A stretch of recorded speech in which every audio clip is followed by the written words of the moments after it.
یعنی یوں سمجھ لیں کہ یہ ایک میٹافور ہے، اصل مراد جو ہے نا اس سے توازن ہے، کہ اللہ تعالیٰ کا جو توازن کا نظام ہے وہ بالکل خودکار آٹومیٹڈ،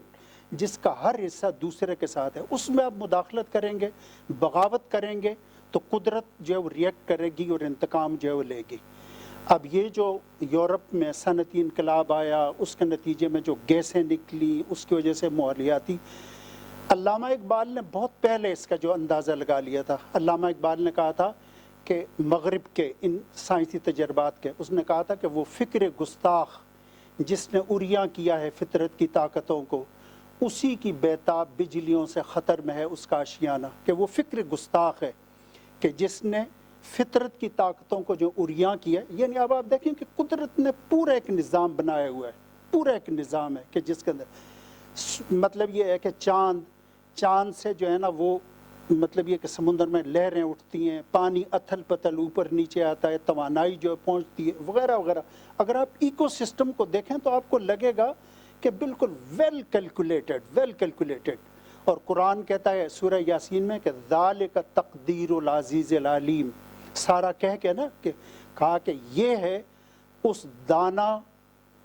حکمت والی ہستی کی یہ کیلکولیشن ہے، ذالک تقدیر العزیز العلیم۔ اگر آپ لوگوں کو سورہ یاسین جو یاد ہو، ٹھیک ہے نا، کہ سورج جو ہے وہ ہر ایک اپنے جو مدار میں جو ہے نا وہ تیر رہا ہے، ایک دوسرے مداخلت نہیں کرتا۔ ہم اگر مداخلت کریں گے تو اس کا نتیجہ وہی ہوگا کہ جو کہ اس وقت ہو رہا ہے۔ اور اس سے آگے خطرناک چیزیں آنے والی ہیں۔ یہ کہتے ہیں کہ قطبین پہ، پولز پہ، اسی مطلب یہ ہے کہ گلوبل وارمنگ کی وجہ سے پولز پہ جو برف پگھلے گی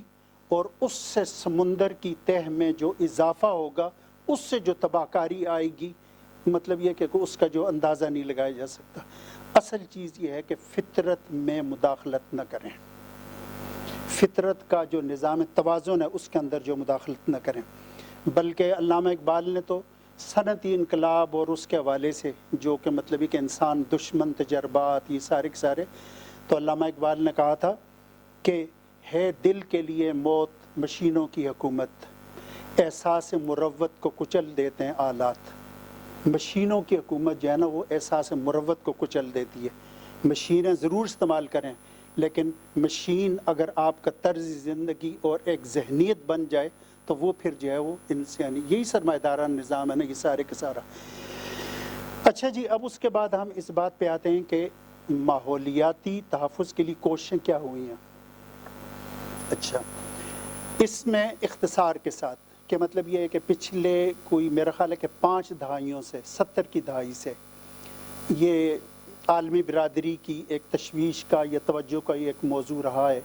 اور اس میں کوئی 4-5 اہم سنگ میل ہیں ان کوششوں میں، اور اس میں جو ہے رجحانات سامنے آئے ہیں ان کا اختصار کے ساتھ تذکرہ، اور پھر اس کے بعد میں اسلامی تعلیمات کی طرف آتا ہوں۔ 70 کی دہائی میں آپ کو علم ہے کہ امریکہ نے ویتنام کے خلاف جارحیت کی، اور اسی جارحیت کے دوران اس نے فاسفورس اور کیمیکل کا استعمال کر کے جنگلات کو تباہ کیا، انہیں جلایا۔ اس سے انسانی برادری میں جو ہے وہ تشویش کی لہر دوڑی، اور پھر اس کے بعد وہ کنونشن ہوا کہ جس کو ہم انوائرمنٹ موڈیفیکیشن کنونشن جو کہتے ہیں، یعنی کہ ماحول کو خراب کرنے والے اور دیگر جنگی وسائل کے استعمال کی، یعنی اس کی ممانعت کا معاہدہ۔ آپ نے شاید میرا خیال ہے کہ صبح اس کے حوالے سے جو گفتگو ہوگی، اس کا جو لب لباب تھا وہ یہ تھا کہ پہلی دفعہ بین الاقوامی قانون یا کہ بین الاقوامی انسانی قانون میں یہ تصور آیا کہ ماحول اسی طریقے سے غیر عسکری ہدف ہے جس طریقے سے کہ شہری آبادی ہے، کہ شہری آبادی کو اگر جو ہے وہ نشانہ نہیں بنایا جا سکتا، اسی طریقے سے ماحول کو بھی نشانہ نہیں بنایا جا سکتا۔ اس کے بعد آپ کی ریو ارتھ کانفرنس ہے، یہ 1992 کی ہے، جس کا سارا فوکس یہ تھا کہ جو صنعتی ترقی ہے یا جو معاشی ترقی ہے وہ ذمہ دارانہ ہونی چاہیے، رسپانسیبل اکنامک ڈیولپمنٹ یا کہ رسپانسیبل انڈسٹریل ڈیولپمنٹ۔ اس کا مطلب کیا ہے؟ اس کا مطلب یہ کہ صنعتی ترقی ذمہ دارانہ وہ ہوگی کہ جو کہ ماحول کے ساتھ جڑی ہوئی ہو، جو کہ ماحول کو خراب نہ کرے۔ مثلا آپ یہ دیکھیں،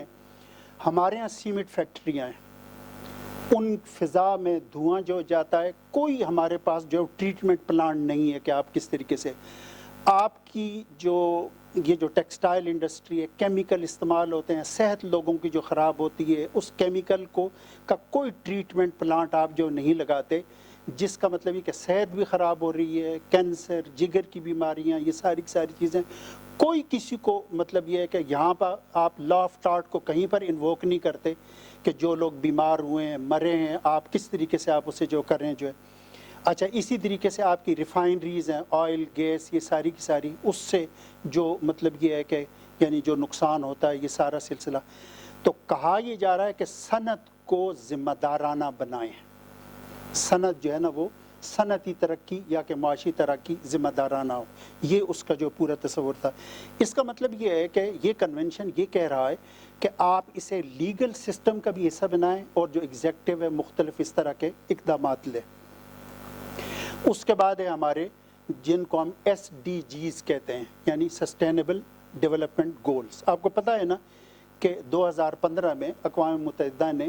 کوئی یہ 17 کے قریب گولز جو دیے تھے، جن کا پائیدار یعنی جس کا ہم ترجمہ کرتے ہیں مستحکم اور پائیدار ترقی کے اہداف، جو کہ شروع یہاں سے ہوتا ہے کہ no hunger, no poverty, eradication of جس کو کہہ سکتے ہیں کہ اکنامک ڈسپیرٹی،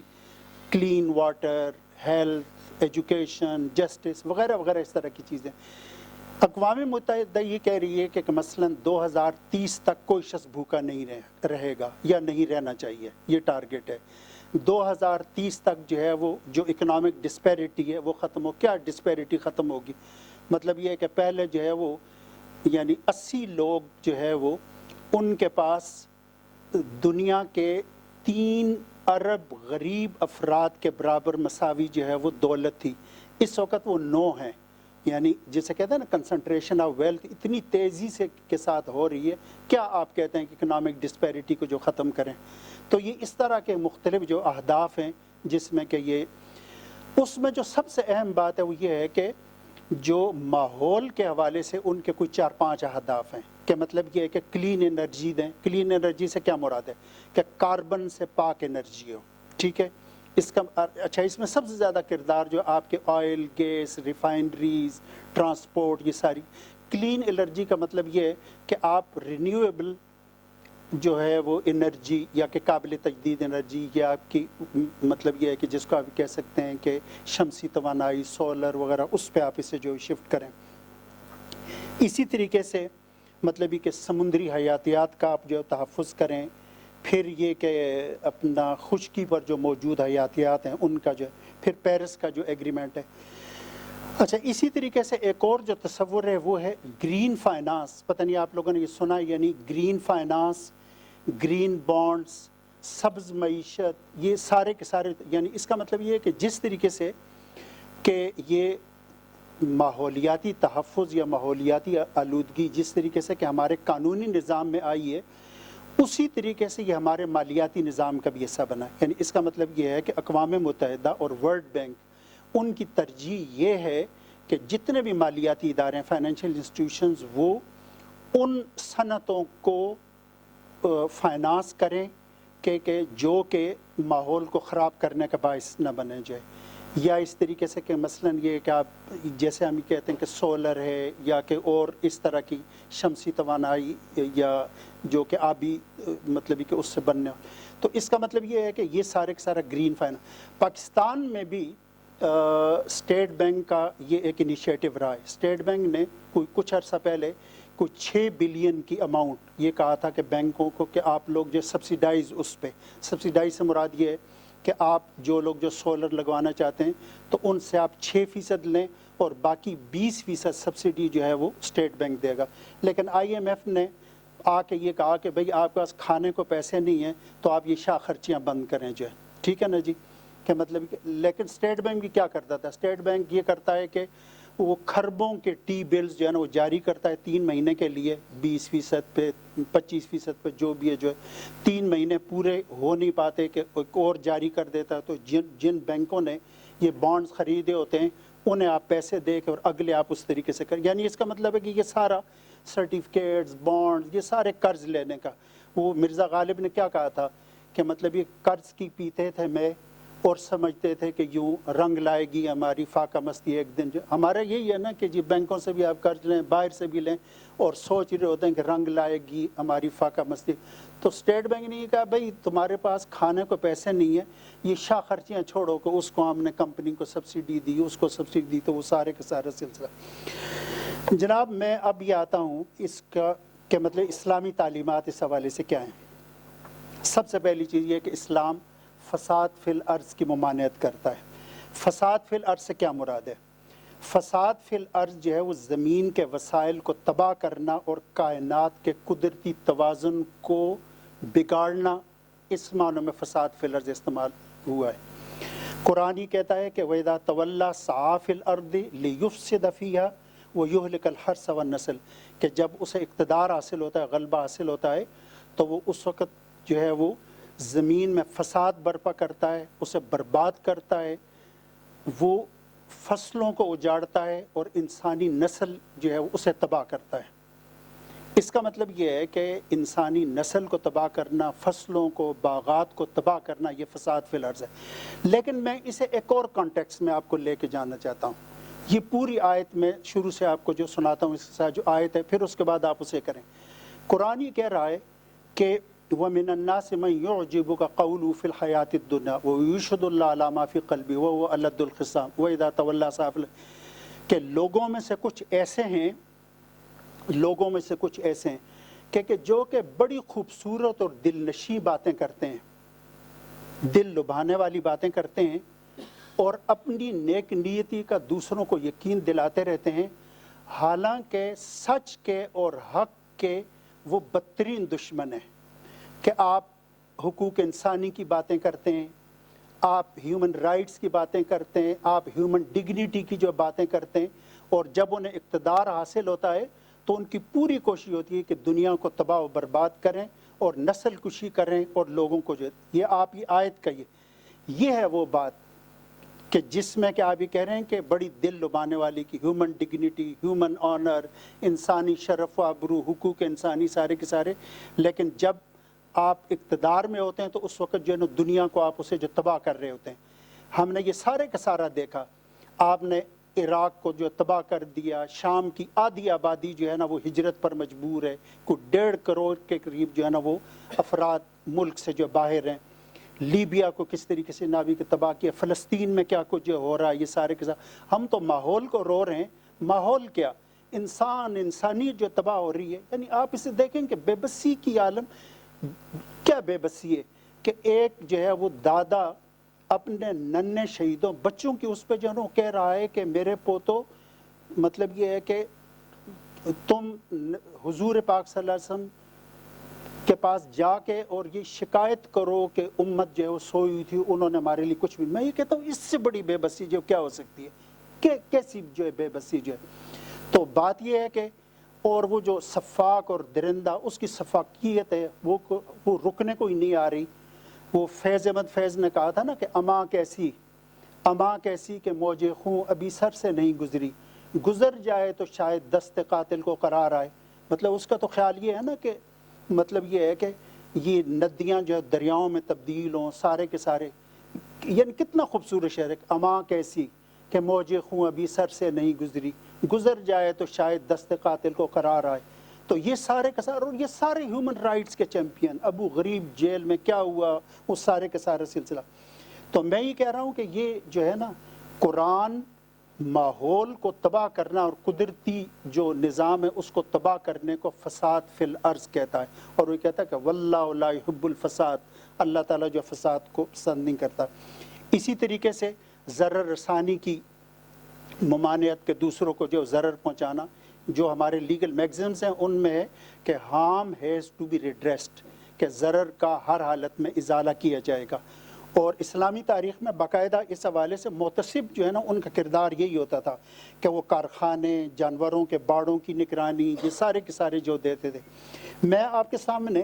یہ پتہ نہیں آپ لوگوں نے سنا ہی نہیں, مجلۃ الاحکام العدلیہ, یہ عثمانی وہ جو کوڈ تھا ان کا, جس کو آپ کو کہہ سکتے ہیں کہ سول کوڈ جو ہے, جس میں کہ انہوں نے کوئی تقریباً 99 میگزم دیے ہوئے ہیں جو کہ گائیڈنگ پرنسپلز کے طور پر ہیں. ایک اس میں میگزم یہ ہے کہ یدفع الضرر الفاحش بأی وجہ کانا، کہ انتہائی شدید ضرر کو ہر حالت میں دور کیا جائے گا، جس کا مطلب یہ ہوگا کہ یہ جوڈیشری کا کام ہے، یہ اسے کس طریقے اس کے لیے وہ جو مختلف مثالیں دیتے ہیں، مثلا وہ کہتے ہیں کہ اگر مسجد کے پڑوس میں کوئی ذبح خانہ قائم کرتا ہے اور اس کی ناگوار بو سے پورے علاقے میں جو ہے وہ یعنی اس سے نقصان پہنچتا ہے، تو قاضی ایسے ذبح خانے کو بند کروائے گا، ٹھیک ہے۔ اگر کوئی شخص گھر میں کھالوں کی دباغت کرتا ہے، دباغت سے مراد ٹیننگ جو ہے، ٹھیک ہے جی، تو ایسا دباغت گھر یا کارخانہ بند کرایا جائے گا۔ اگر کسی نے لیٹرین یا گٹر کنویں کے قریب بنایا جس سے پانی آلودہ ہوا تو اس لیٹرین یا گٹر کو جبراً بند کروایا جائے گا۔ یعنی یہ دیکھیں، یعنی اس کا مطلب ہے کہ عثمانیوں کے ہاں بھی مطلب یہ ہے کہ ان کے یہ قانونی نظام کا حصہ تھا کہ آپ اس کو باقاعدہ یعنی جو ماحول کو جو چیزیں جو خراب کریں اسے، اور اس کے لیے باقاعدہ تعزیری نظام سارا موجود تھا۔ پھر اس کے بعد ہے زمین کی آباد کاری۔ قرآن کہتا ہے کہ ہوا انشاکم من الارض واستعمرکم فیہا، کہ اللہ تعالیٰ نے تمہیں زمین سے پیدا کیا اور اس کی آباد کاری پہ معمور کیا۔ یعنی اس کا مطلب یہ ہے کہ انسان دنیا میں آباد کاری کے لیے آیا، بربادی کے لیے نہیں آیا، ٹھیک ہے نا۔ استعمار کا لفظ ہے، استعمار کا مطلب ہے کہ دنیا کی آباد کاری۔ یہ جو استعمار ہمارے یہاں استعمال ہوا ہے نا، یہ بھی ایک قسم کا کنفیوژن ہے، کیونکہ مطلب یہ ہے کہ جو سامراج ہے اس نے اپنی مطلب یہ کہ یہ جو جس کو آپ یہ کہہ سکتے ہیں کہ یہ جو جارحیت یا دنیا میں سارے کے سارے، اس کو لیگلائز کرنے کے لیے انہوں نے خود الفاظ ایسے کوائن کیے، مثلا کولونیلزم کہ ہم دنیا کی آباد کاری کے لیے آئے ہیں، وائٹ مینز برڈن کہ یہ سفید چمڑی والے کی یہ اللہ کی طرف سے یہ ذمہ داری ہے کہ وہ دنیا کو جو آباد کرے یا دوسروں کو جو مہذب بنائے، ٹھیک۔ اچھا، اس میں تو میں 5 منٹ کے بعد ختم کر دوں گا جناب، بالکل فکر ہی نہ کریں، کوئی ایسا مسئلہ نہیں ہے، ٹھیک ہے جی۔ اچھا، تو اس کا مطلب یہ ہے کہ زمین کی آباد کاری کہا گیا کہ من احیا ارضا مواطن فولو، کہ جو بنجر زمین ہے انہیں آپ آباد کریں، جس نے کوئی بنجر زمین جو آباد کی وہ اس کی ہے، ٹھیک ہے۔ اچھا، اسی طریقے سے من کانت لو ارض فلیزرع، کہ جس کی جو ہے وہ زمین ہو اگر وہ اسے بغیر کاشت کے چھوڑتا ہے تو وہ اپنے بھائی کو دے، یعنی دوسرے کو دے تاکہ اسے، یعنی اس کا مطلب ہے کہ وسائل کو کبھی بھی آپ معطل نہ چھوڑیں، اسے باقاعدہ استعمال کریں۔ وسائل کے ضیاع کی ممانعت کی گئی ہے، کہ مطلب کہا گیا ہے کہ اگر آپ نہر کے کنارے ہیں اور آپ اس سے جو پانی لے رہے ہوں تو وضو کے لیے اتنا پانی لیں کہ جتنا کہ جو ضروری ہے، یعنی وہاں پر بھی آپ اسے جو نہ کریں۔ جو ہے درختوں کی مطلب یہ کہ شجر کاری کی بہت زیادہ تاکید کی گئی ہے۔ حدیث کے الفاظ یہ ہیں کہ جب بھی ایک مسلمان کوئی پودا کاشت کرتا ہے اور اس سے کوئی انسان، پرندہ یا جانور جو ہے وہ فائدہ اٹھاتا ہے، کچھ کھا لیتا ہے، تو یہ اس کے لیے صدقہ بن جاتا ہے۔ حدیث کے الفاظ یہ ہیں کہ اگر آپ کے ہاتھ میں جو پودا ہو اور آپ کو پتہ ہو کہ قیامت جو ہے وہ برپا ہو رہی ہے اور آپ کو موقع ملے، مطلب اتنی مہلت ہو، تو آپ جو ہے وہ پودا لازماً لگائیں۔ یعنی اس کا مطلب یہ ہے کہ یہ یعنی شجر کاری، دنیا کو آباد کرنا، یہ ساری کی ساری۔ اچھا، اسی طریقے سے آلودگی پھیلانے کی ممانعت ہے، پانی کی گزرگاہ، شاہراہ عام، درختوں کے سائے میں، یہ ساری کی ساری چیزیں جو، تو ہم اس سے یہ کہہ سکتے ہیں کہ یعنی مطلب یہ ہے کہ قرآن، سنت اور ہمارے جورسٹک لٹریچر میں ماحول کے حوالے سے جو تعلیمات ہیں، یہ جو ہم پڑھتے ہیں نا کہ ان موڈ کنونشن ہے یا کہ ریو ارتھ سمٹ ہے یا SDGs ہیں، یہ سارے کے سارے they are rooted well anchored in the Quran and Sunnah. تو یہ ساری کی ساری تعلیمات ہمیں ملتی ہیں۔ بس یہ ہے جناب اختصار کے ساتھ جی، ٹھیک ہے جی۔